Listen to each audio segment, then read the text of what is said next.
எப்படி கணக்கு போட்டு பார்த்தாலும் திமுக கூட்டணிதான் பெரும் வெற்றியை பெறும் என்பதிலே இரண்டாவது கருத்து இருக்க முடியாது. திமுக அல்லது திமுக கூட்டணிக்கு எதிரான வாக்குகளை பலர் போட்டி போட்டு பிரிக்கிறார்கள், பங்கு போடுகிறார்கள். பொதுவாக திராவிட கட்சிகளுக்கு திமுக, அதிமுக ஆகிய இரு கட்சிகளுக்கு எதிரான ஒரு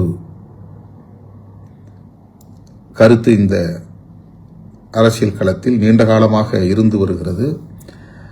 எதிர்ப்பு வாக்குகளும் இருந்து வருகின்றன.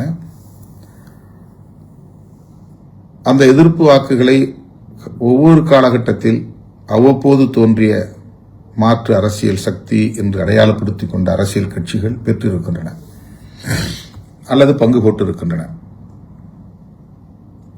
ஆகவே இந்த முறை திமுகவை எதிர்த்து அல்லது திமுக கூட்டணியை எதிர்த்து களத்திலே நிற்கும் அதிமுக தலைமையிலான கூட்டணி, விஜய் தலைமையிலான கட்சி, சீமான் தலைமையிலான கட்சி, இவர்கள் அத்தனை பேருக்குமே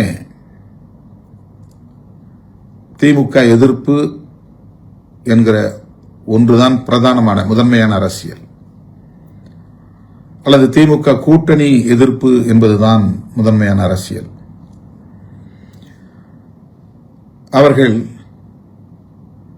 மூவரும் அவரவர் சக்திக்கு ஏற்ப இந்த எதிர்ப்பு வாக்குகளை